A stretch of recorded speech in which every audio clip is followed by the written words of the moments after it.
हर हर महादेव, देवों के देव महादेव के चरण में प्रणाम करता हूँ।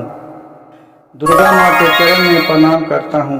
सरस्वती माँ के चरण में प्रणाम करता हूँ। गणेश भगवान के चरण में प्रणाम करता हूँ। गुरु भाई गुरु बहनों के चरणों में प्रणाम करता हूँ। गुरु भाई गुरु बहन, आज का शिव चर्चा कहानी बहुत ही रहस्यमय और ज्ञानवर्धक है।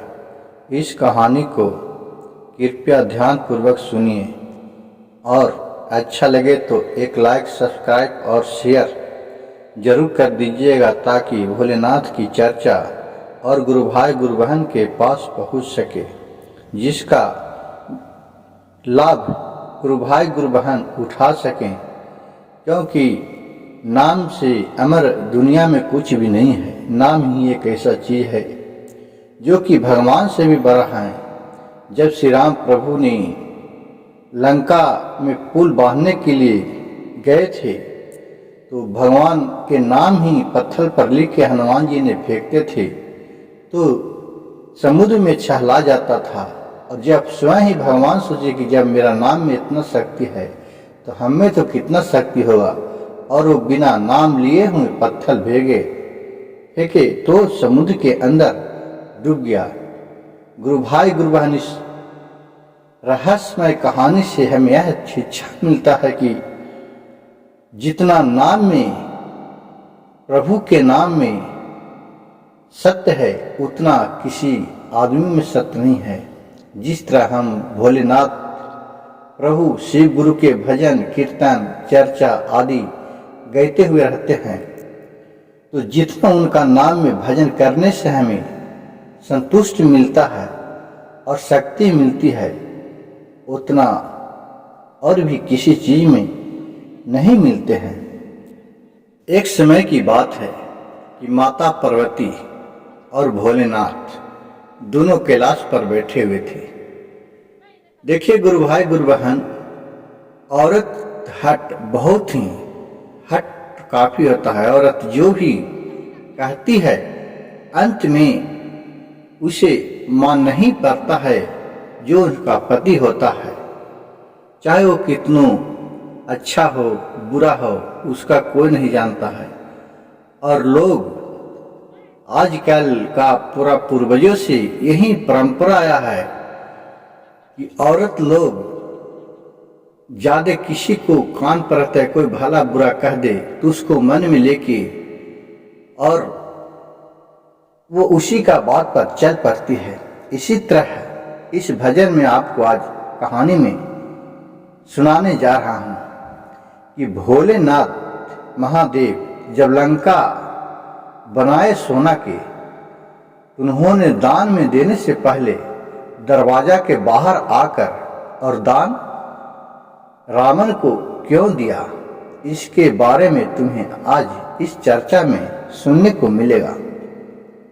एक समय पार्वती से सरस्वती और लक्ष्मी दोनों बोले कि बहन, हमारे पति तो देखिए कितना अच्छा महल है, तुम्हारे पति तो तुम्हारे लिए कुछ भी नहीं आज तक बनाए। कैलाश पर भी रहते हैं तो पहाड़ के ऊपर रहते हैं खुला में। कम से कम आप बहुत देवों के देव महादेव गिनाते हैं, आपको पति बहुत तीनों लोग के कहते हैं कि मालिक हैं। तो एक आपको रहने के लिए तो झोपड़ी भी नहीं बनाए हैं, एक महल भी नहीं बनाए हैं, क्या तुम्हारे पति हैं? ऐसे बहुत से उसको पार्वती माता को बताए दोनों बहन।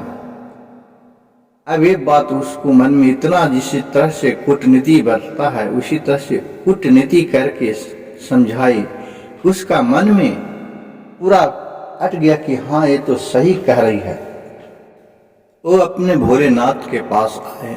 एक दिन बोले, पूरा अपने पति को आगे खुश किए दुलार मरार के, और बातें बात में जिस तरह के पत्नी पति के साथ खुश करते हैं बात से विचार से और भी बहुत तरह से, उसी तरह भोलेनाथ के खुश किए। और फिर अपन वचन रखे, बोले प्रभु हमें अब इस पहाड़ पर रहने का मन नहीं करता है, अब हमारे लिए महल चाहिए। देखिए माता पार्वती सरस्वती को और लक्ष्मी को कितना अच्छा महल है, हमें भी महल में रहना चाहिए। अब मैं इस पहाड़ पर रहने में बहुत जिद करने लगे। ये सब बात सुनकर जब दोनों के नाम आए, सरस्वती के और लक्ष्मी के, तो भोलेनाथ तो अंतर ध्यान में है ये हैं। ये सब बात समझिए कि ये लगता है कि मेरी औरत को ये दोनों बहन ने पूरा मन में कान में भर दिया है। चलो ठीक है, बोले पार्वती जी, अब हमें ऐसा महल चाहिए कि ये दोनों के पास नहीं हो और नहीं ऐसा कभी हो ताकि हमें उन दोनों को ताना सहने नहीं पड़े। भोलेनाथ बोले, पार्वती हम लोग जहाँ हैं वहीं खुश हैं।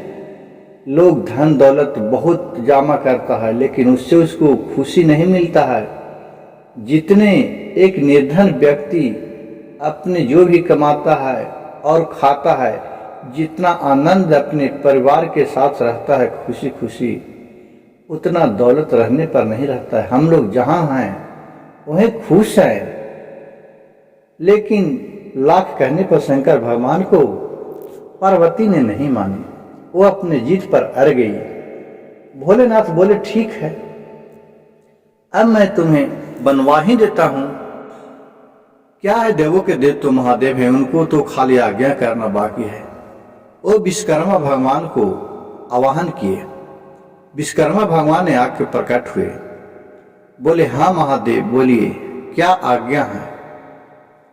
कहा कि कहें भोलेनाथ कि हे विश्वकर्मा जी, आप हमें ऐसा महल बनाइए कि आज तक तीनों लोक में ऐसा महल नहीं हो और जो सब तरह से सज्जित हो, वहां किसी भी तरह का कमी नहीं हो। कही कि ठीक है प्रभु नाथ भोलेनाथ। कहा कि कहाँ बनाए, तो जिसको लंका बोलते हैं वही लंका में जाके वो उस भवन का उच्चारण किए, निर्माण किए और बना के बहुत सुंदर भवन तैयार कर दिए। सोना का लंका जो बोलते हैं, वो सोने का लंका बना के वहां तैयार कर दिए।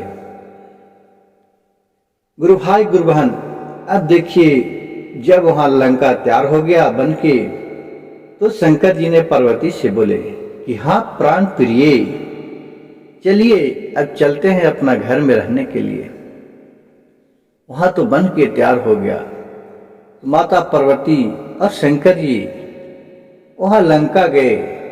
देख रहे हैं बहुत सुंदर सुंदर है, लेकिन कहीं कि चलते हैं रहने के लिए। तो पार्वती ने बोले कि महादेव इतना अच्छा महल बनाए हैं और बिना पूजा पाठ कर ले हम लोग कैसे जाएंगे।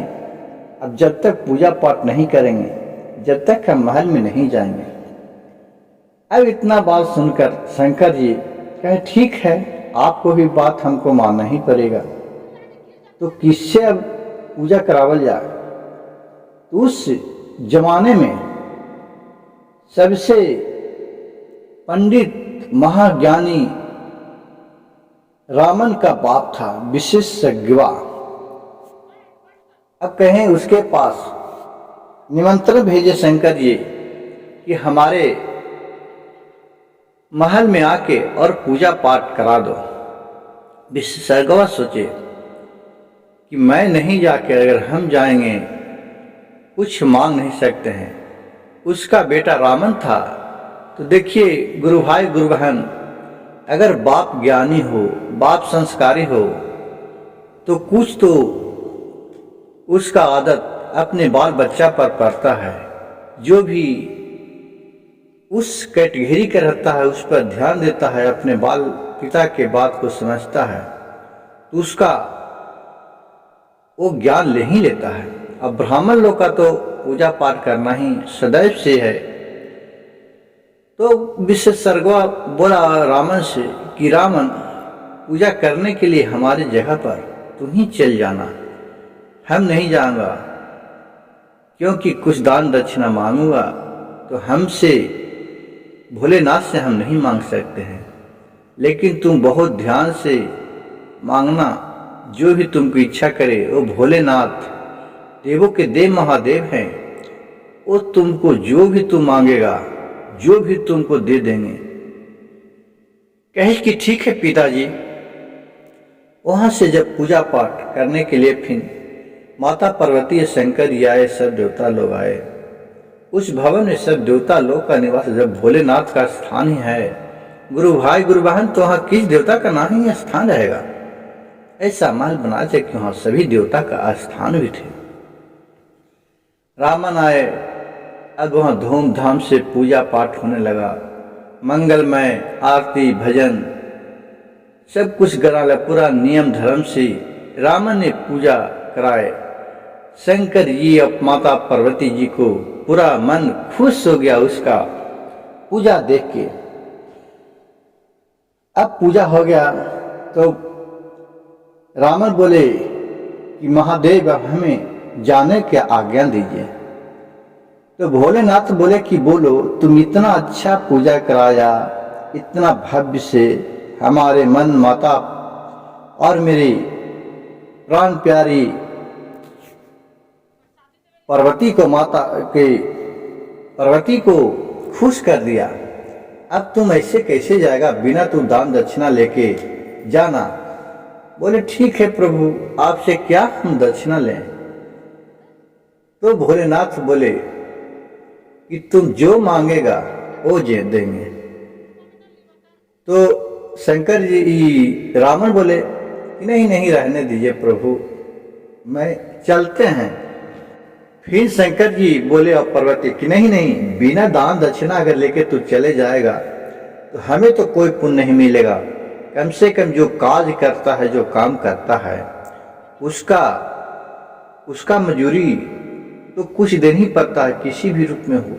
तुमको बिना दान ले नहीं जाने पड़ेगा। बहुत हट करने के बाद पार्वती के, तो रावण बोला ठीक है, आपको अगर चाहवे करी तो जो मैं मांगेंगे जो मिलेगा। तो भोलेनाथ बोले कि ऐसा आज तक दुनिया में कोई चीजें नहीं है कि जो हमसे मांग लिया हम उसको नहीं दिए। ऐसा हो सकता है? कहें कि ठीक है भोलेनाथ, देवों के देव महादेव, आपका बात मैं समझ सकता हूं और समझते हैं, लेकिन आपको हमें वचन देना होगा, तब मैं आपसे मांग सकते हैं।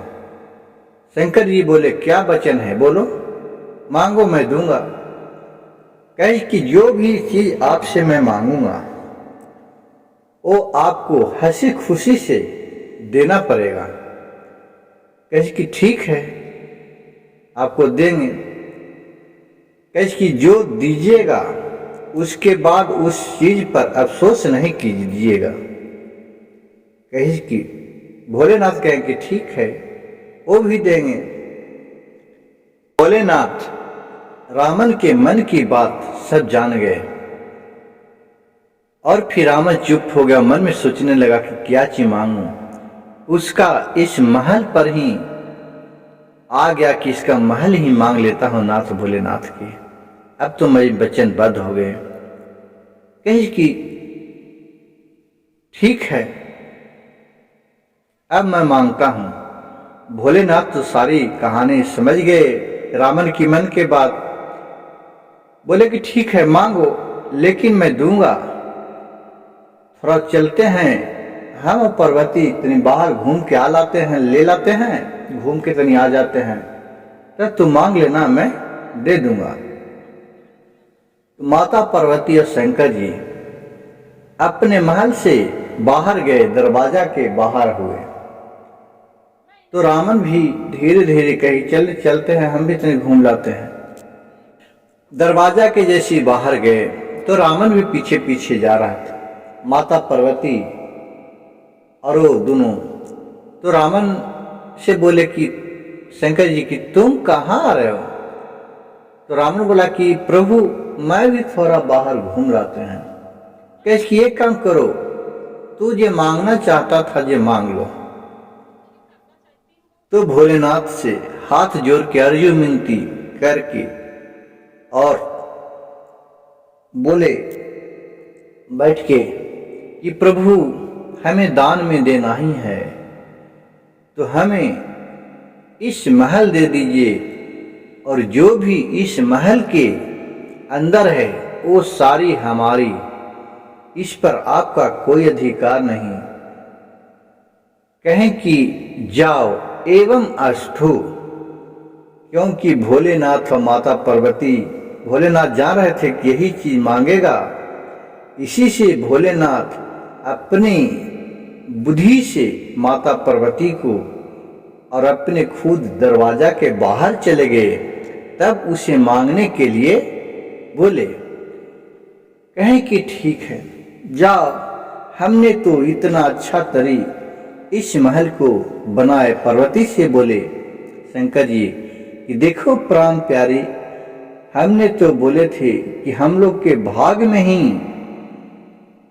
नहीं महल में रहना के लिखा है, तो कहाँ महल में रख सकते। हम लोग तो जंगल पहाड़ यही रहने का जीवन में है ये है।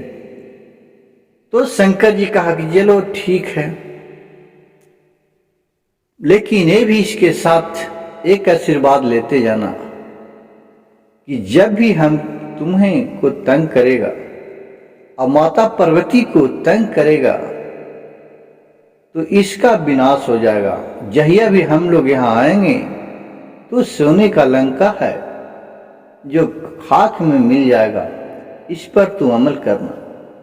कह कि ठीक है भोलेनाथ, और फिर उतना कह के और वहां से चले गए पार्वती जी शंकर जी एवं मस्तु कह के, और फिर रामन हुआ रहने लगा। गुरु भाई गुरु बहन इतना वचन जब सुने माता पार्वती तो उनके आंख से आंसू गिरने लगा और मन ही मन बहुत क्रोध हुए। बोले जाओ रे दुष्ट रावण, तुमके तो मैंने इस महल को इतना अच्छा से बनवाया था, इतना क्या क्या तुम्हें हमें महल ही मांगना था और तुम्हें कोई चीज भी नहीं मांगना था। जाओ, इस मेरा ये भी आशीर्वाद है कि तुम अपने जीते जिंदगी में तुम इस महल के माध्यम से जिस पर तुम्हें गुरूर है, तुम्हें अपने आप पर घमंड रहेगा कि पूरा एक नहीं तुम पूरा परिवार को लेके इस महल के इसी जन्म में तुम मिट्टी में मिल जाएगा। इस सोने का महल है जो मिट्टी में मिल जाएगा, ये भी मेरा आशीर्वाद है। और इस रहस्यमय कहानी आपको दूसरे भाग में और दूसरे कथा में सुनाना करूँगा। गुरु भाई गुरु बहन, अगर मेरी कहानी अच्छा लगे तो कृपया इस चैनल को सब्सक्राइब, लाइक और शेयर कीजिएगा, और हर हर महादेव लिखना नहीं भूलिएगा। हर हर महादेव, हर घर महादेव कथा को अंत तक जो भी कोई गुरु बहन गुरु भाई सुने, उनका सभी मनोकामना पूर्ण हो, और कम से कम 10 लोगों के पास यह कथा भेजे ताकि आप इस धर्म का भागीदारी बन सके।